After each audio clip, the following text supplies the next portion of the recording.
अब हम अपना न्यू टॉपिक स्टार्ट करते हैं, इनहेरिटेंस ऑफ टू जीन्स। ठीक है, अभी तक हमने बात करी थी इनहेरिटेंस ऑफ वन जीन की। दैट मीन्स उसमें मेंडल का हम सिर्फ क्या स्टडी किया, हमने एक ट्रेट यानी कि एक ही कैरेक्टरिस्टिक को हमने स्टडी किया था, राइट। अब यहाँ पर हम दो डिफरेंट कैरेक्टर्स को, कॉन्ट्रास्ट कैरेक्टर को लेके अपना जो जेनेटिक्स का स्टडी है उसे आगे पढ़ेंगे। ठीक है, अभी हम देखते हैं हमने क्या कैरेक्टर्स लिए, राउंड येलो, रिंकल्ड ग्रीन। ठीक, एक हमने कलर लिया और एक हमने सीड शेप लिया।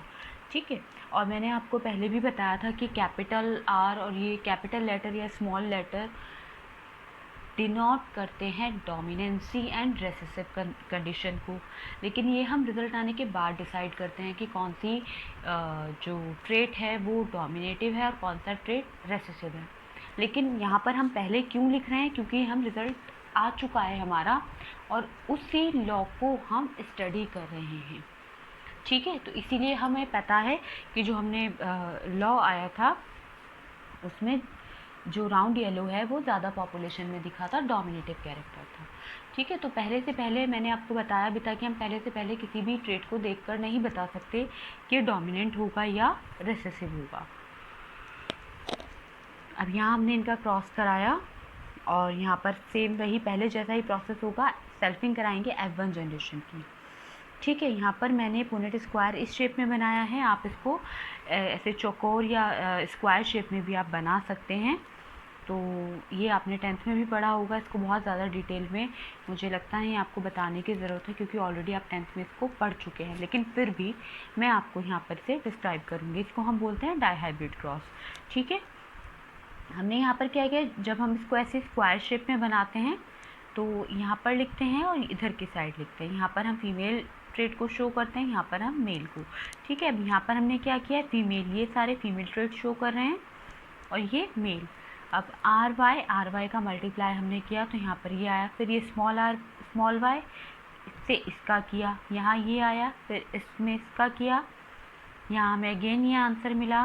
देन इस तरह से हमने लिया, फिर R Y small R Y, तो इस तरह से हमने मल्टीप्लाई किया। तो आप ध्यान रखेंगे कि पहले एक इस वाले ट्रेट को हमने इसमें पूरी रो को इसमें मल्टीप्लाई करेंगे, दैन ये पूरी रो इस वाले ट्रेट में मल्टीप्लाई होगा। इस तरह से हम अपना रिजल्ट कैलकुलेट करेंगे। तो जब हम ये डाईहाइब्रिड करते हैं तो हमारे पास एक फेनोटाइपिक रेशो आता है। फेनोटाइपिक रेशो में क्या निकल के आया हमारा, 9:3:1, 9:3:3:1। राउंड येलो कितने आएंगे, 9 आएंगे हमारे पास। राउंड ग्रीन 3, रिंकल्ड येलो 3 और रिंकल्ड ग्रीन आया हमारे पास 1। ठीक है, और इसका यहाँ पर हम जीनोटाइपिक रेशो देखेंगे, 1:2:1:2:4:2:1:1। ठीक है, तो 9 टाइप के जीनोटाइपिक हमें मिलेंगे और ये हमारा फिनोटाइपिक रेशो है। और जीनोटाइपिक और फिनोटाइपिक रेशो क्या होते हैं, या जीनोटाइपिक कंडीशन फिनोटाइपिक कंडीशन क्या होते हैं, ये भी आप जानते हैं। पहली वीडियो में हम डिस्कस कर चुके हैं कि फिनोटाइपिक हमारा क्या होगा। फिनोटाइपिक जो हमारे फिजिकल अपीयरेंस जो कि हम देख सकते हैं, विजुअल कैरेक्टर जो हैं, ठीक, और जीनोटाइपिक जो हमारे जेनेटिक कैरेक्टर जो हमें विजिबल नहीं हो पाते हैं। ठीक, अब आगे हम यहाँ पढ़ेंगे लॉ ऑफ इंडिपेंडेंट असॉर्टमेंट। ठीक है, तो ये हमारा थर्ड लॉ है और ये जो हम इनहेरिटेंस ऑफ टू जीन्स की बात कर रहे हैं तो उसमें ये लॉ इन्वॉल्व होता है। इनहेरिटेंस ऑफ वन जीन में जो दो लॉ थे बचे हुए वो आए थे हमारे, law of dominance and law of segregation.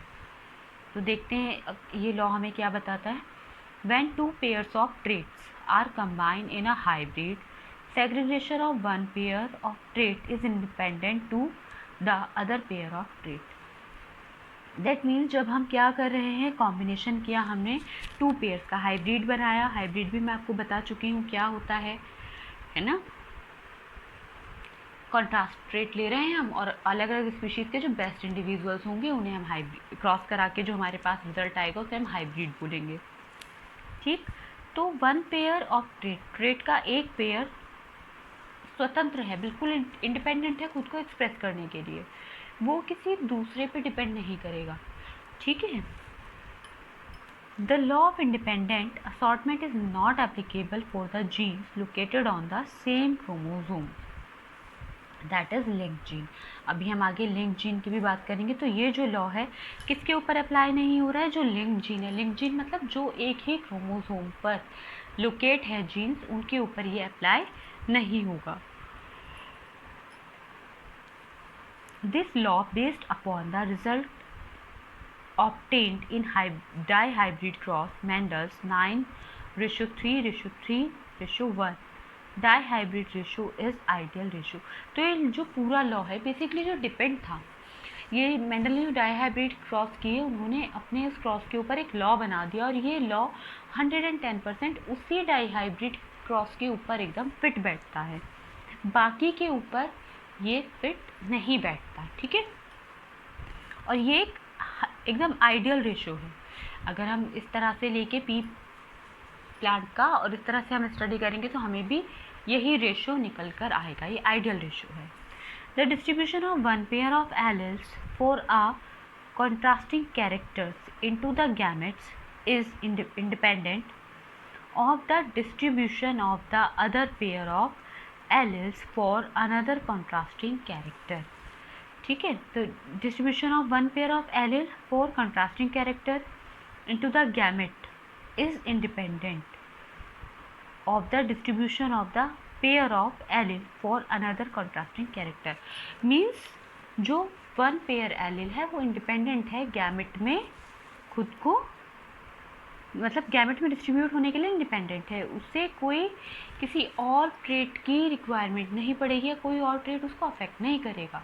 जैसे हमने रिंकल्ड येलो ली, ठीक है, हमने सपोज रिंकल्ड येलो हमने एक ट्रेट ले लिया, तो रिंकल्ड और येलो एक दूसरे पे डिपेंड नहीं करेंगे कि जहाँ रिंकल्ड होगा वहीं येलो कलर एक्सप्रेस होगा, ऐसा नहीं है। रिंकल्ड हो सकता है कहीं और भी एक्सप्रेस हो जाए, रेड के साथ एक्सप्रेस हो जाए, और येलो राउंड शेप के साथ एक्सप्रेस हो जाए, तो ये दोनों एक दूसरे पर डिपेंड नहीं करेंगे। अब आगे हम बात करते हैं क्रोमोसोमल थ्योरी ऑफ इनहेरिटेंस की। क्रोमोसोम्स की क्या थ्योरी है इनहेरिटेंस, तो उसके बारे में थोड़ा सा पहले हम इंट्रोडक्शन पढ़ते हैं। सबसे पहले यहाँ पर क्या आता है, देखिए, Mendel's work published in 1865, right. His work remained unrecognised till 1900। Limited circulation of proceeding of Brune Natural Sciences Society in which it was published। क्यों रहा अनरिकॉग्नाइज? क्योंकि जो मैगजीन जिसमें उनका वर्क पब्लिश था उसका जो सर्कुलेशन था वो बहुत लिमिटेड था।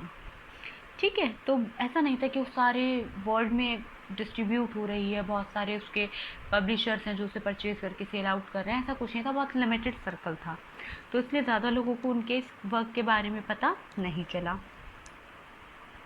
Mendel concept of stable unblending discrete units of factor, that means यहाँ पर किसकी बात हो रही है? जीन्स की बात हो रही है। फैक्टर और जीन एक ही होते हैं ना। For various traits did not find acceptance from contemporaries like Charles Darwin and A.R. Wells। ये जो साइंटिस्ट थे, कॉन्टेम्प्रेरी साइंटिस्ट, जो उनके साथ वाले साइंटिस्ट थे, ठीक है, उन लोगों ने उनके वर्क को बिल्कुल भी रिकॉग्नाइजेशन नहीं दी, इम्पोर्टेंस नहीं दी। ठीक है, उसके अपने, उन लोगों के अपने लॉजिक थे कि नहीं ऐसा नहीं हो सकता। और लॉजिक क्या थे? सबसे पहले क्या बात बोली उन्होंने?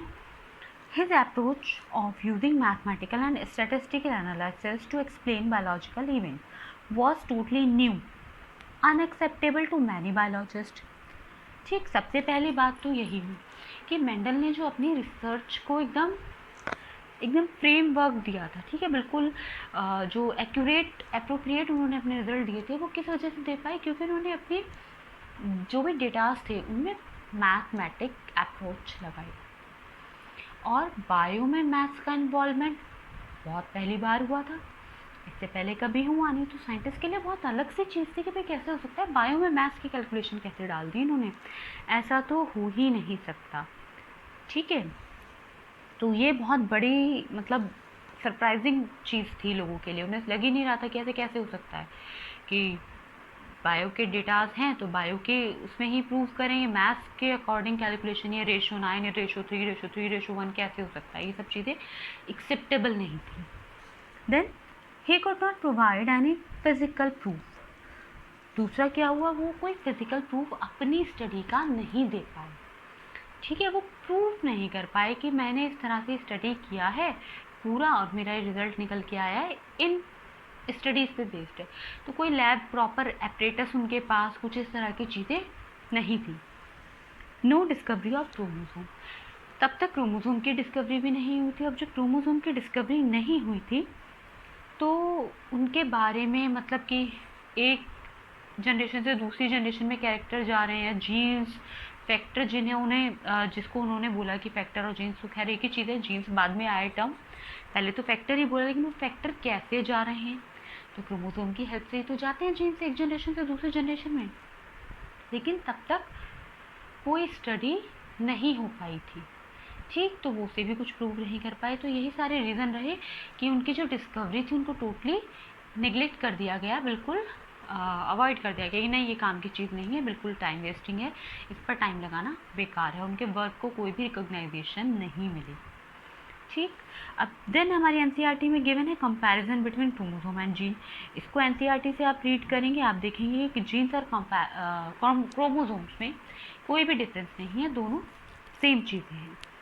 ठीक है, आप इसे पढ़ोगे मतलब दोनों ही सेम, दोनों के बीच में डिफरेंस नहीं शो होगा, क्योंकि जीन्स लाई करते हैं क्रोमोसोम के ऊपर। तो जो पॉइंट्स वहाँ पर गिवन है वो सेम, किसे रेफ़र करेंगे, जीन्स को करेंगे, तो कुछ ऐसा आपको डिफरेंस उसमें नहीं दिखेगा। अब आगे देखते हैं कि फिर ऐसा क्या हुआ जो वापस इन्हीं चीज़ों पे वर्क होने लगा। In 1902 two cytologist Walter and Sutton and Theodor बॉबरी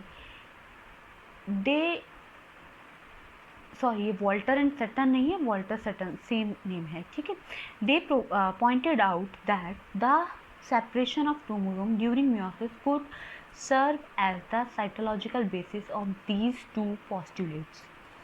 ठीक है, उन्होंने क्या बताया, उन्होंने बताया कि जो क्रोमोसोम meiosis के टाइम पे जो सेपरेशन होता है, सारी चीज़ें होती हैं, तो वही रिस्पॉन्सिबल है एक जनरेशन से दूसरी जनरेशन में जाने के लिए। Sutton united the knowledge of chromosomal segregation with Mendelian principles and called it the chromosomal theory of inheritance। अब सटन ने क्या किया, जो क्रोमोसोम सेपरेशन की एक थ्योरी थी, सेग्रीगेशन की एक थ्योरी थी, उसको मेंडेलियन प्रिंसिपल से सॉर्ट आउट किया। ठीक, और जब वो सॉर्ट आउट होकर रिजल्ट आया तो तब उन्होंने अपनी इस पूरी थ्योरी को नाम दिया क्रोमोसोमल थ्योरी ऑफ इनहेरिटेंस। ठीक है, और इसमें फिर आगे और काम हुआ। तो हमारी बुक में एक बहुत इम्पॉर्टेंट टॉपिक गिवन है, मॉर्गन्स एक्सपेरिमेंट। ठीक है, मॉर्गन साइंटिस्ट है जिन्होंने ड्रोसोफिला पर अपना एक्सपेरिमेंट किया। ठीक है, तो अब हम उनके बारे में पढ़ेंगे। अब देखते हैं ड्रोसोफिला के बारे में। Drosophila also known as banana fly, mango fly. आप देखते हो बनाना को अगर हम ऐसे ही रख दें खुला हुआ, ठीक है, बाहर ओपन एयर में रख दें, तो वहाँ पे हमें छोटी छोटी फ्लाइज दिखाई देने लगती हैं। ठीक है, नॉर्मल हाउस फ्लाई नहीं होती, थोड़ी सी अलग होती हैं। या फिर आप मैंगो के ऊपर भी देख सकते हो। तो ड्रोसोफिला होती हैं, वो बहुत छोटी साइज़ में होती हैं, और ध्यान से आप देखोगे तो आपको वो बहुत अच्छे से आप उन्हें स्टडी कर पाओगे।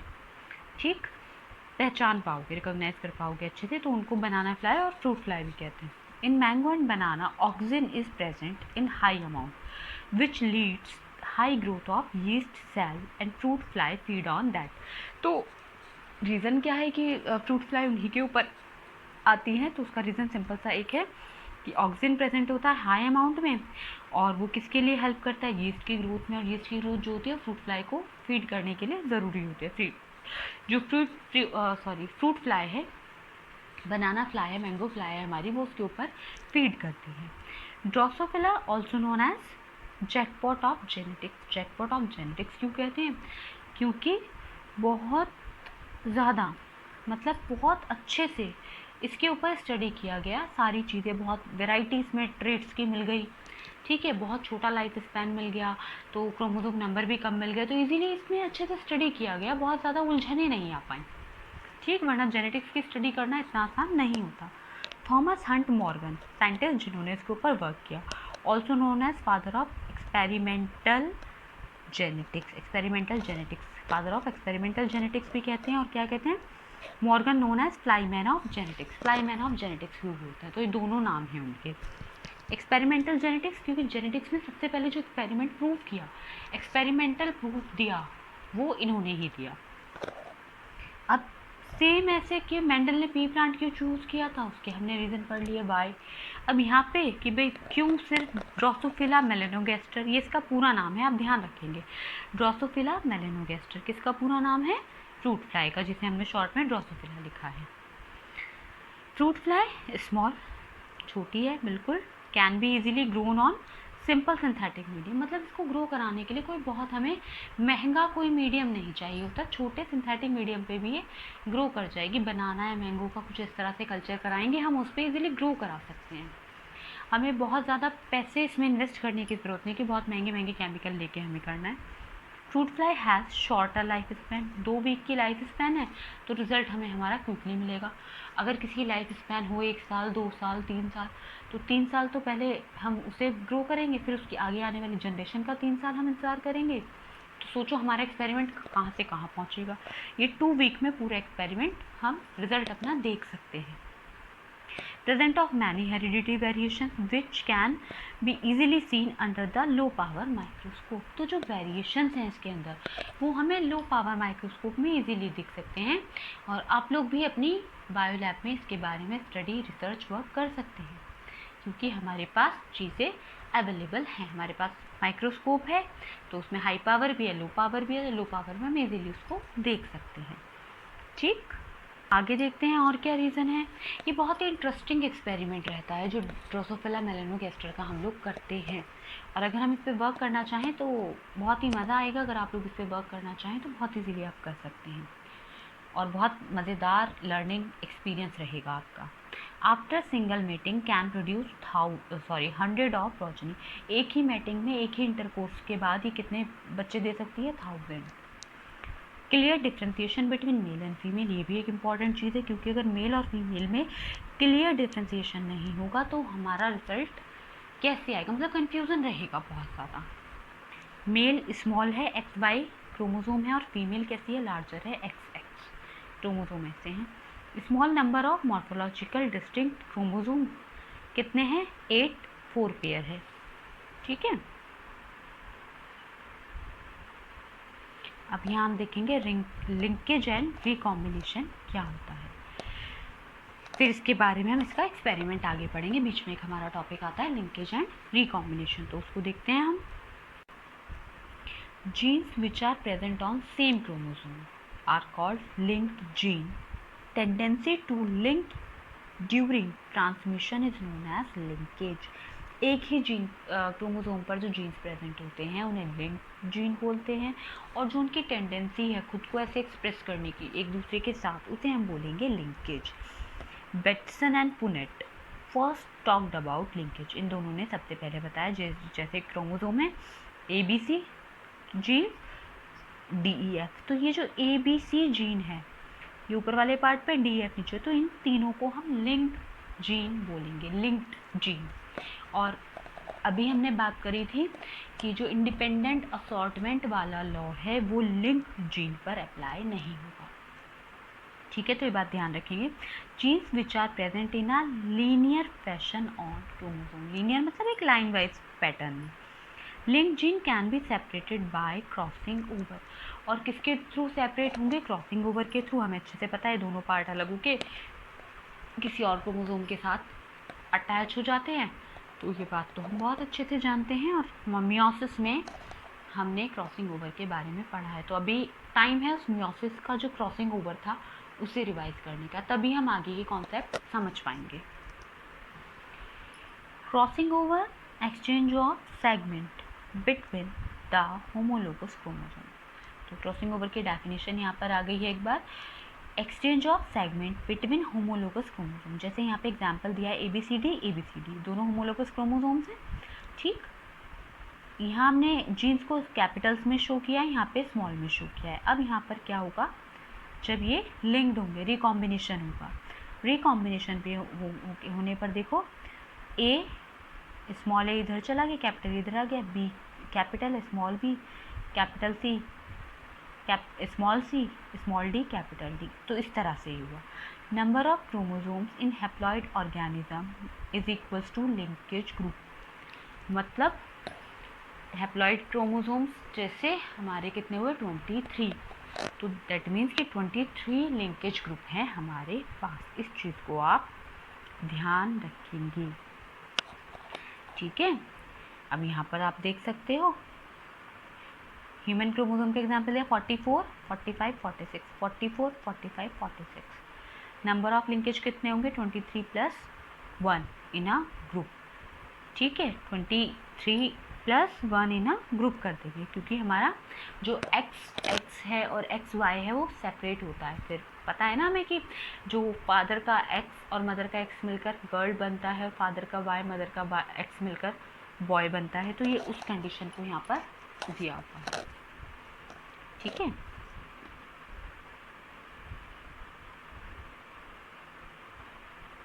यहाँ पर आप 22 प्लस 1 कर लेंगे, हाँ सॉरी, यहाँ पर आप करेंगे 22 प्लस 1, ठीक है। तो 22 हमारे कैसे हुए ऑटोसोम्स और एक क्या हो गया हमारा एलिलोसोम्स, तो यहाँ आप करेंगे 22 plus 1। Morgan attributed this due to the physical association of 2 genes and coined the term linkage to describe this physical association। और इस physical association of genes को describe करने के लिए linkage मॉर्गन ने क्या टर्म दिया, linkage दिया। और and the term recombination is describe the generation of non parental gene combination। और रिकॉम्बिनेशन क्या होगा, रिकॉम्बिनेशन मतलब मदर फादर का दोनों का मिलके कुछ नया कॉम्बिनेशन बन गया। पेरेंटल नहीं है, मतलब ना तो पूरी तरह मदर जैसा है ना वो पूरी तरह फादर जैसा है, वो दोनों का मिक्स होके जो बना है उसे हम बोलेंगे रिकॉम्बिनेशन। अब यहाँ हम देखेंगे मॉर्गन का जो एक्सपेरिमेंट है। Experiment occurred on Drosophila. Number of chromosome कितने थे 8, 6 ऑटोसोम्स हैं और 2 कैसे हैं एलिलोसोम्स। एलिलोसोम्स मतलब सेक्स क्रोमोसोम। तो जो फीमेल है उसमें XX और मेल में XY। तो फीमेल में 2 डंडे हैं, सिंपल ऐसे डैश दिख रहे हैं, फीमेल में मेल में एक डैश और एक हाफ एरो है, ठीक है, ये आपको दिखेगा। फिर यहाँ एक टर्म आती है स्यूडो डोमिनेंस। स्यूडो मीन्स आभासी, डोमिनेंस मतलब हमें पता ही है कि जो खुद को एक्सप्रेस करने में कैपेबल है उसे हमने डोमिनेंस बोला। अब यहाँ हम देखेंगे इन हेमीजाइगस कंडीशन मतलब मिलीजुली condition when single recessive gene is able to represent itself, ठीक है।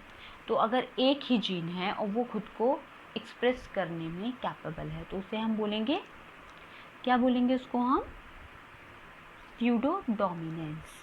देन आती है hemizygous condition when in allele only one gene is present out of pair। और हेमीजाइगस कंडीशन जब दोनों पेयर में से सिर्फ एक जीन ही प्रेजेंट है और वही खुद को क्या कर रहा है, एक्सप्रेस कर रहा है, तो उसको हमने क्या बोल दिया, हेमीजाइगस कंडीशन। और अगर वो जीन रेसेसिव है और तब भी खुद को एक्सप्रेस कर रहा है तो स्यूडो डोमिनेंस बोलेंगे। कंप्लीट डोमिनेंस कब होगी, जब दोनों ही ट्रेट कैसे होते हैं, डोमिनेटिव होते हैं, हेट्रोजाइगस कंडीशन जो होती है। अब मॉर्गन ने क्या क्या कैरेक्टर चूज करे, सबसे पहले क्या चूज किया, बॉडी कलर। डोमिनेंट ट्रेट कैसा था, ब्राउन, और ब्राउन बॉडी थी और इसको वाई प्लस थे। जो उन्होंने वाइल्ड ट्रेट लिए, वाइल्ड के ऊपर हमेशा याद रखना उन्होंने प्लस लगाया था, ठीक है। एक वाइल्ड है और एक रेसेसिव ट्रेट है। वाइल्ड मतलब डोमिनेटिव ट्रेट, तो डोमिनेटिव को उन्होंने प्लस लगा के डिनोट किया, ये चीज़ आप ध्यान रखेंगे। लेकिन लेटर दोनों साइड स्मॉल के लिए, हम पहले क्या करते थे, रेसेसिव के लिए स्मॉल और डोमिनेटिव के लिए कैपिटल लेटर लेते थे।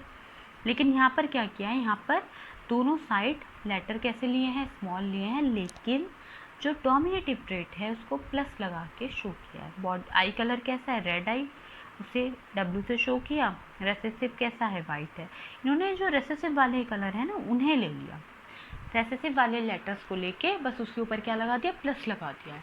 वहाँ हम क्या कर रहे थे, वहाँ हम डोमिनेटिव वाले कैरेक्टर को ले रहे थे। जैसे रेड डोमिनेट है तो हम वाइट को भी, वाइट रेसेसिव है तो स्मॉल r से दिखा रहे थे। यहाँ पर उल्टा हो गया है, लेकिन प्लस का साइन है, ये चीज़ ध्यान रखना।